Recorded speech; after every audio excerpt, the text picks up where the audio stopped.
We really need to talk about these things. What is going on, guys? Welcome back to another video. My name is Arie, and today I got something extremely important for the channel. Now today I'm going to talk about the 5 things that are completely killing your Shopify store right now, or that will kill your Shopify store if you don't take the right precautions. And the way that I got the idea to make this video, guys, is after all of the coaching calls that I have done in the past few months, I kind of started to realize all of these different things that these people are doing that are completely ruining their businesses, or things that I have done in the past too that have really affected me, that of course I've learned from. So I'm not gonna waste any more time, let's just talk about it right now. So the first thing, guys, okay, the first thing that you're doing that is completely wrecking your business is not killing your ad sets at the right time. You're leaving on a bunch of unprofitable ad sets that are literally not making you any money because you feel like maybe it has a lot of add to carts, maybe it has a lot of link clicks. That's completely wrecking your business because you are spending money that you're not gonna get back. And chances are, as a beginner, there's hardly any way that you're gonna be able to have any solid like back-end structures that will allow you to be unprofitable in the front end. So for the most part, you have to make sure that you cut every single ad set at your profit margin. This is what we call the break-even point. If it reaches the break-even point, or even close to the break-even point without a sale, you can cut it. You can kill that ad set. Don't ever worry about it again, and just create another one, or just test a new product. And now I don't really recommend what I'm about to say here, but I do have a student that is doing 100K plus a month right now.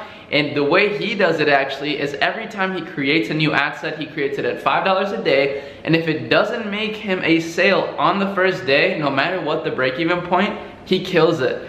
Which I think is a little extreme, but he's very, very smart. One of the smartest guys I've ever met. So if he's doing it, it definitely makes sense. Now, like I said, I don't recommend you do that. I do recommend that you kind of, let them go for a lot longer than that, depending on your break-even point. But yes, I just wanted to give you that example because he's a little more strict. He's kind of the opposite end, but it's working amazingly for him. So way to go. Now, the next thing, guys, that I'm gonna talk about is abandoned cart emails. You are not setting up proper abandoned cart emails, or any abandoned cart emails at all. Now, in my last video, I saw a guy. Now, I don't often get negative comments on my YouTube videos, but this one person, I completely ignored it because I'm not letting any negative energy get to me. But he said, Arie, there's no examples in this video, all theory, whatever. I was thinking to myself, there are so many examples out there. Why don't you just go out there and do your own research? So pretty much and the reason why I say this is because when it comes to abandoned carts, guys, yes, I do have my own abandoned cart email series, but I've modeled it after a ton of different stores. Like, I've done so much research. I've left abandoned carts in so many different dropshipping stores to see exactly what they're doing with their abandoned carts. It's the easiest way to learn how to make a solid abandoned cart email sequence, by just essentially handpicking the best things that you see out of all these other stores and implementing it into your abandoned cart email sequence. So make sure, guys, that after this video you go to a successful store, a successful Shopify store. And if you don't know how to find them, I'll try to link a video in the description on how you spy on stores.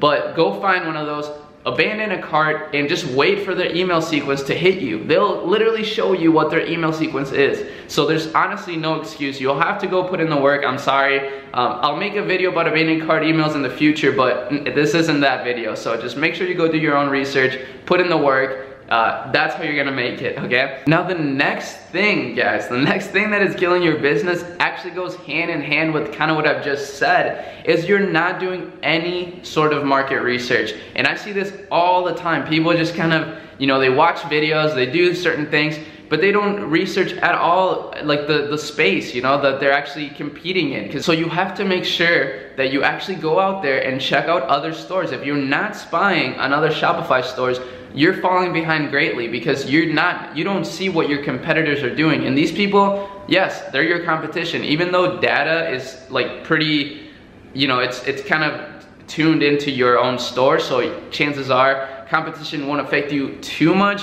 It does obviously have an effect on you. This isn't just like some sort of perfect economy, right? So you have to make sure to go check out other stores, see what they're doing, see what they're selling, see their abandoned cart email sequences, see their newsletter email sequences.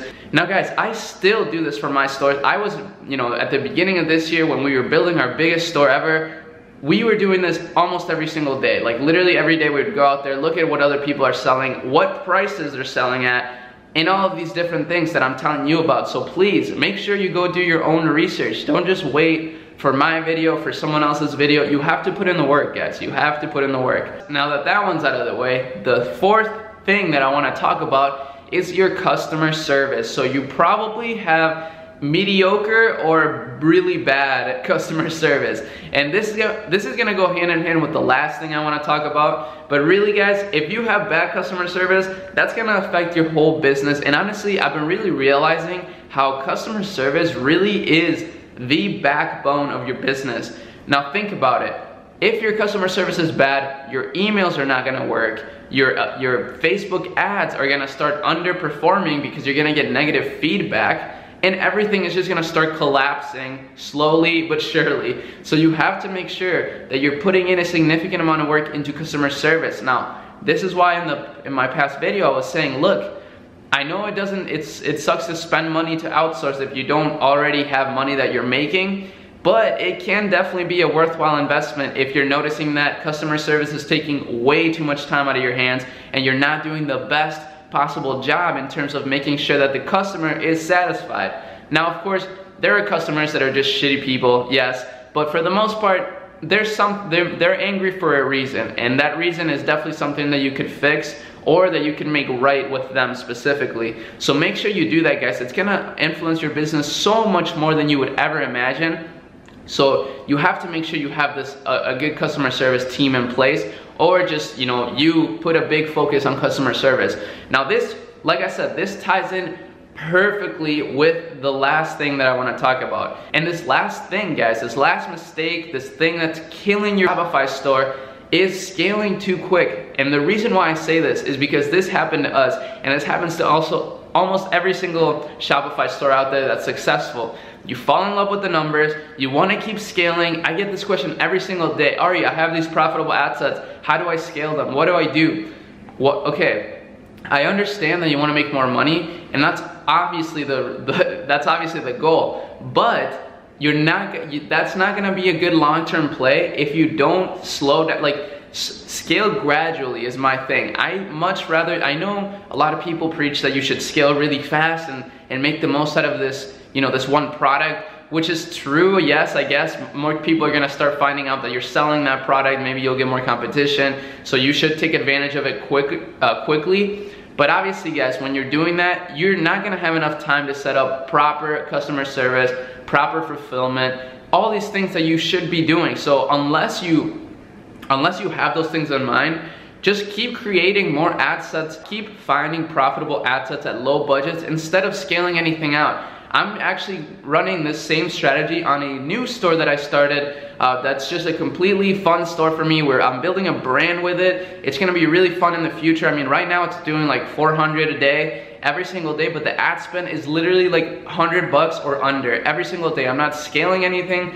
I'm just creating more ad sets. Every day I create 1 or 2 for each campaign that I'm running. So as I keep introducing new products, they're all gonna start compounding over time. And that's kind of what I want for this store, because right now, I don't have the time to put in, to find a super big customer service team, an awesome fulfillment center. I don't have time for that. So I'm taking it really slow, using a small team to cover the customer service and all those things, and make sure that they're doing an amazing job, and trying to remain very, very profitable, which is something you guys are not doing. So guys, make sure you take these tips into account. These are gonna greatly influence your business, and if you're not at a level where you're even having to scale, it doesn't matter. Keep these things in mind, because trust me, this is what kills pretty much every single business out there. But this information is extremely, extremely valuable, and I wish I would have had a video like this back when I was scaling really fast, back when I didn't care too much about customer service, because really it would have made my businesses so much stronger and so much more long-term.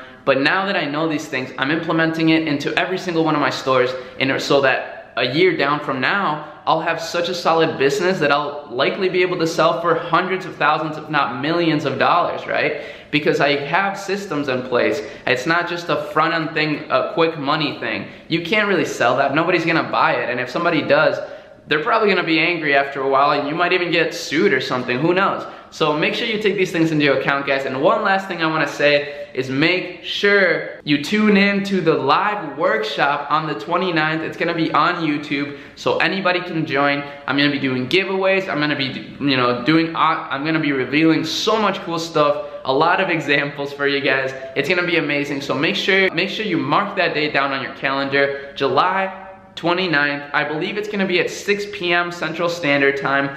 I'm not exactly sure. I'll probably do a poll on Instagram, so make sure you follow me on Instagram to see kind of when people are more likely to tune in. So I'll do that, and yeah, that's pretty much it. If you get some value, make sure you subscribe to the channel. Make sure you watch some of my other videos that are just amazing as well, and really, really value packed. So, but with that being said, guys, that's it. I'll see you in tomorrow's video. Peace out.